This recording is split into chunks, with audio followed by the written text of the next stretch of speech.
안녕하세요, 여러분. 길에서 만난 하나님, 권영수 목사입니다.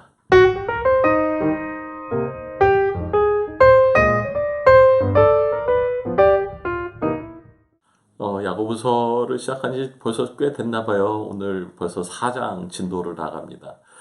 그동안 열심히 들으신 분 계시면 참 감사하고 또 앞으로도 더욱더 큰 은혜가 있기를 바랍니다. 4장 1절에서 3절 우리 함께 읽도록 하겠습니다.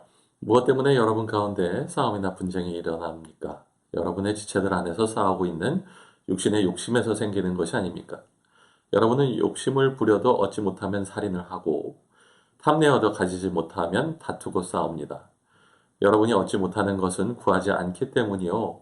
구하여도 얻지 못하는 것은 자기가 쾌락을 누리는 데 쓰려고 잘못 구하기 때문입니다.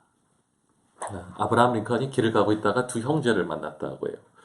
너무 애들이 예쁘잖아요. 그러니까 주머니를 찾아봤더니 호두알이 3개가 있어서 아이들에게 줬더래요. 근데 그때부터 애들이 어마어마하게 싸우는 거예요. 형은 내가 형이니까는 내가 2개 갖고 너 하나 가져야 된다. 했더니 동생은 또 발끈해 갖고 아니 형이니까 양보하고 그래서 하나 갖고 나를 2개를 줘야 되는 거 아니냐 이러고 정신없이 다투더래요.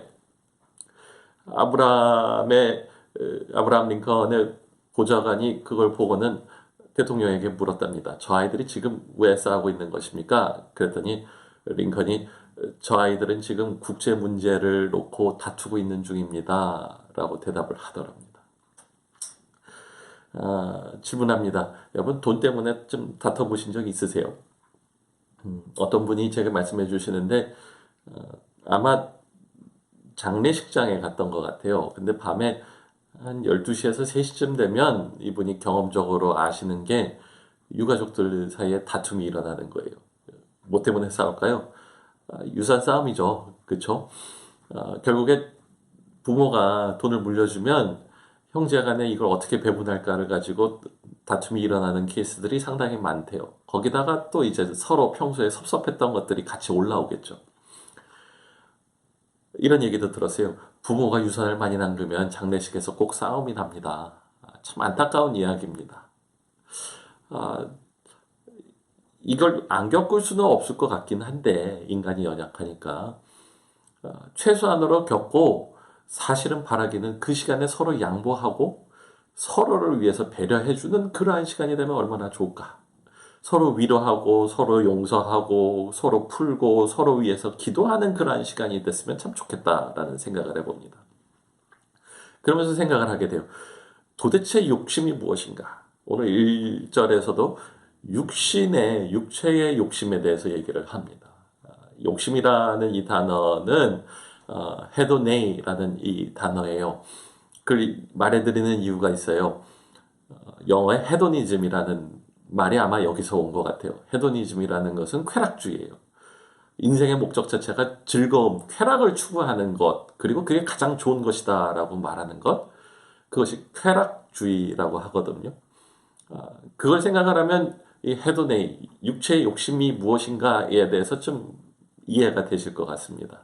그것은 사실은 그 어원을 따지면 성적인 쾌락을 추구하는 거예요. 근데 이제 건강한 성적인 쾌락이 아니라 경계선이 엉망이고 대상이 분별력이 없는 그러한 성적 쾌락 추구를 말하는 거죠.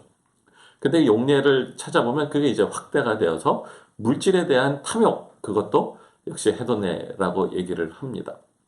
돈을 사랑하고 쾌락 사랑하기를 하나님보다 더 사랑하는 것, 그것이 바로 육체의 정욕인 것입니다. 그런데요, 돈을 너무 사랑하면 혹은 쾌락을 추구하다 보면 2가지 문제가 생겨요. 오늘 본문에서 찾을 수 있는데 첫 번째는 주변 사람들과 관계가 깨지기 마련이에요. 1절에 보면 싸움, 그 다음에 분쟁 이런 말이 나오거든요. 근데 싸움이라는 이 말은 원문을 보면 전투한다, 전쟁한다라는 뜻이에요. 분쟁이라는 것은 아주 심한 갈등이 일어나는 것, 그것을 분쟁이라고 얘기를 합니다. 어떤 분은 또 이것을 싸움은 그렇기 때문에 집단으로 하는 거고, 그리고 분쟁이라는 것은, 갈등이라는 것은 개인적으로 일어나는 것이다 라고 하는데 그것도 좋은 인사이트입니다. 어쨌든 돈 때문에 이렇게 싸우게 되는 건 아닙니까? 라는 생각이 들어요. 여러분은 욕심을 부려도 얻지 못하면 살인을 하고 탐내어도 가지지 못하면 다투고 싸웁니다. 구약 성경에 아합 왕이라는 사람이 나옵니다. 그는 이세벨이라는 외국 여자와 결혼을 했는데요.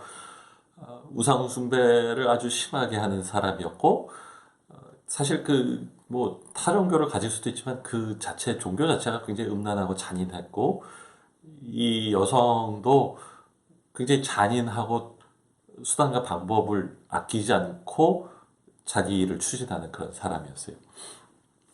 하루는 아합이 자기 왕궁 옆에 있는 포도원을 보게 됩니다. 근데 그 포도원은 나봇이라는 사람의 소유였는데 포도원이 너무 좋은 거예요. 너무 갖고 싶고. 그래서 나봇에게 말해요. 야, 이거 나한테 줘. 그럼 내가 그것보다 더 좋은 거 줄게. 정말 탐났던 거죠. 그게 싫으면 내가 돈을 줄 테니까 이 포도원을 나한테 좀 다오라고 얘기를 해요. 그런데 여러분 이스라엘의 그 사회를 좀 이해하셔야 되는데 하나님이 이스라엘을 가나안 땅에 집어넣으실 때 각 지파별로 쉽게 말하면 가문별로 땅을 분배해서 주시고 그게 가문끼리 이렇게 서로 왔다 갔다 하지 못하게 딱 막아 놓으셨어요. 그래서 이제 생산수단이 늘 이렇게 어느 한쪽으로 치중하는 걸 막아 놓으신 거죠. 그리고 땅을 이렇게 팔더라도 7년 후면 다시 돌아오게 돼 있어요. 원주인에게. 그러니까 이제 쉽게 말하면 조상에게 물려받은 땅은 안 파는 게 원칙인 거죠. 이 나봇이라는 사람한테 땅을 팔라고 했는데 나봇이 가만 보니까 이건 팔만한 물건이 아니거든요. 그래서 거절해요. 죄송합니다. 이거는 조상에게 받은 땅이라 드릴 수가 없습니다. 그랬더니 그 다음에가 웃긴 건데 아방이 거기서 침대에 들어누워 버려요. 한편으로 자존심도 상하고 너무 갖고 싶은데 그걸 못 가지니까 탐욕이 발동한 거죠. 좀 생각을 해봐요. 이게 꼭 필요했던 것도 아니잖아요. 이렇게 말하잖아요. 고포도원 주면 내가 더 좋은 거 줄게 라고 얘기했거든요. 그러니까 굉장히 많이 갖고 있는 거예요. 이 탐욕의 특징이에요. 충분 이상으로 갖고 있는데 더 탐나고 그걸 못 가지면 분이 나는 것.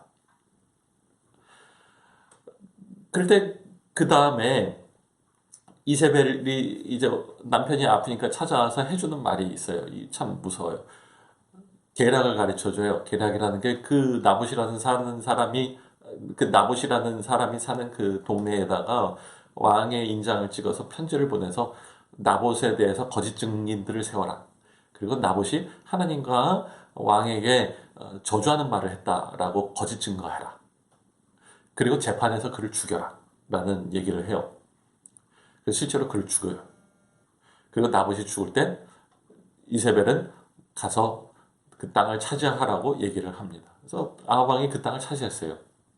하나님이 그냥 내버려 두시지 않았죠. 결국에는 나중에 예언자를 보내서 심판하시고 그리고 아합 왕도 전쟁터에서 죽게 하시고 이세벨도 예후라는 사람의 반란에 의해서 죽음을 당하고 맙니다. 그냥 가만히 생각을 해봐요. 참 아쉽지 않아요? 아합 왕이 애초에 그 탐욕이 날 때 이거는 내가 사면 안 되는 물건이야. 그리고 마음을 접었으면 참 좋았을 텐데. 혹은 그걸 못 이기고 사겠다라고 얘기를 한 후에도 나봇이라는 사람이 이건 안 파는 물건입니다라고 얘기를 하면 그때라도 마음을 접을 수 있었잖아요. 근데 그것도 못했어요. 그리고 억지로 그거를 얻으려고 할 때 어떻게 됩니까? 우리 야고보가 얘기한 것처럼 욕심 때문에 사람을 죽이는 일도 생기는 거예요. 그 때문에 다툼도 생기고. 생각하게 돼요. 아합 왕은 결국에 육체의 욕심이 무엇인지 그 특징을 굉장히 잘 가르쳐줘요. 첫 번째는 육체적이고 세속적이에요. 세상은 더 가져야 된다, 더 가져야 된다. 늘 부족하다, 부족하다. 나보다 더 많이 있는 사람 비교하게 하잖아요. 그러한 거예요. 두 번째로는 이기적이에요. 하나님에 대해서 그리고 이웃에 대해서 배려가 없어요. 나만 잘 되면 되고 나만 더 가지면 된다라는 거죠. 마지막으로 생각하게 돼요. 현재적이에요. 장래에 대한 아무런 생각이 없어요. 그러므로 참 많은 문제를 일으킵니다. 그다음에 육체의 욕심의 또 한 가지 문제는 하나님과의 관계도 망친다라는 거예요. 2절 뒷부분 그리고 3절에 보면 이렇게 나옵니다. 구하여도 얻지 못하는 것은 자기가 쾌락을 누리는 데 쓰려고 잘못 구했기 때문입니다. 여러분 욕심이라는 것 자체가 아까 자기중심적이라 하나님과 이웃에 대한 생각이 없다고 얘기했잖아요. 그리고 얼마나 정욕적이고 세속적이고 그리고 지금밖에 모르는 겁니까? 여러분, 하나님은 우리 아버지시고 우리를 사랑하시는 분이시잖아요. 그런데 자식이 그런 거 달라고 하면 아버지가 어떻게 할까요? 그래, 너가 원하니까 줄게. 이렇게 얘기를 할까요? 아니면은, 야, 그건 안 돼. 그러고는 야단치고 혼낼까요? 그렇죠. 하나님이 줄 수 없는 거를 달라고 떼쓰는 기도밖에 안 되는 거예요. 여러분, 욕심 있는 사람은 하나님의 말씀에 순종할 수도 없고요. 그리고 그 기도도 응답받을 수 없는 기도만 함으로 믿음이 성장할 수가 없습니다. 그거를 누가복음엔 이렇게 얘기를 하세요. 가시밭에 떨어진 것은 하나님의 말씀을 들었으니 이 세상의 걱정과 부와 쾌락에 사로잡혀서 자라지 못하고 온전한 열매를 맺지 못하는 사람들이다. 씨 뿌리는 자의 비유거든요. 근데 이 세상에 대한 걱정, 그리고 부와 쾌락을 너무나 사랑하는 그 마음이 있을 때 믿음이 있어도 말씀 가운데서 그 말씀이 내 안에 자라서 영혼을 변화시키고 삶을 바꾸는 일은 일어날 수가 없다라고 얘기를 해요. 난 이 표현 중에 가시밭이라는 말이 참 마음에 들어요. 기가 막힌 표현이에요. 여러분 정말로 자기 쾌락과 욕심과 그리고 세상에 걱정으로 가득한 사람 옆에 가면 어떻게 될까요? 가시에 찔리고 핥히죠. 너무 참 좋은 표현이에요. 그 특성을 잘 말해주는 거예요. 그럴 어느 순간에 내가 그런 사람이 됐다는 거예요. 자, 이 모든 것을 알을 때 어떻게 해야 될까요? 내 욕심 때문에 이웃과의 관계를 해치고 싶지도 않고 하나님과의 관계도 더 좋아지기를 바랍니다. 두 가지가 필요해요. 첫 번째는 감사해요. 데살로니가 전서에 이런 말이 나옵니다. 항상 기뻐하라, 쉬지 말고 기도하라, 범사에 감사하라. 이것이 그리스도 예수 안에서 너희를 향한 하나님의 뜻이니라. 에베소서에도 이런 말이 나옵니다. 범사에 우리 주 예수 그리스도의 이름으로 항상 아버지 하나님께 감사하며. 참 소중한 말이죠. 뭐가 필요한 거예요? 감사한 거예요. 특별히 다시 데살로니가 전서 말씀을 생각해봐요. 아까 가시밭 말씀과 비교해봐요. 세상의 걱정, 부와 쾌락에 대한 탐욕이 가득한 사람은 삶에 기쁨이 없어요. 기도가 안 돼요. 감사 대신에 원망만 가득하고 시기 질투가 가득해요. 그럴 때 그 반대로 감사가 가득한 사람은 늘 기도하고 기쁨이 가득한 사람이 될 수 있다는 거예요. 마크 뷰캐넌이라는 유명한 목사님이 계십니다. 우간다에 있는 어느 교회를 방문해서 예배를 드리는데 현지 목사님이 이제 성도들 중에서 오늘 감사할 것이 있는 사람 나와서 성도들 앞에 간증하세요. 그랬더니 어떤 여자가 저요. 그리고 손 들고 나오더래요. 그리고는 감사하는데 저는 예수님이 너무 좋습니다. 너무 사랑합니다. 그분은 너무 좋은 분입니다. 그러면서 제가 3개월을 기도했더니 저에게 신발을 주셨어요. 그리고는 신발을 보여주는 거예요. 그리고는 할렐루야 그러는데 거기 있었던 성도들도 다 같이 할렐루야 그러면서 너무 기뻐하고 감사하더래요. 목사님이 거기서 뻥 하고 맞은 거예요. 아니 자기는 평생 신발 걱정을 해본 적이 없는데 평생 신발 수많은 신발을 신지 않았겠습니까? 감사 한번 한 적이 없다는 사실을 깨달은 거예요. 뭐 많이 가졌고 신발 문제가 아니죠. 가만히 생각해봐요. 우리는 지금 많은 것 중에 더 있으면 감사할 것 같은데 가만히 보니까 참된 감사를 하는 사람은 아무것도 없는 것 가운데서 작은 걸 주시는 하나님께 감사하더라는 거예요. 뭡니까? 소유 때문에 새로운 걸 얻었기 때문에 감사하는 게 아니라 감사하는 사람 그 자체가 된 거예요. 기도의 사람이 된 거예요. 참 소중합니다.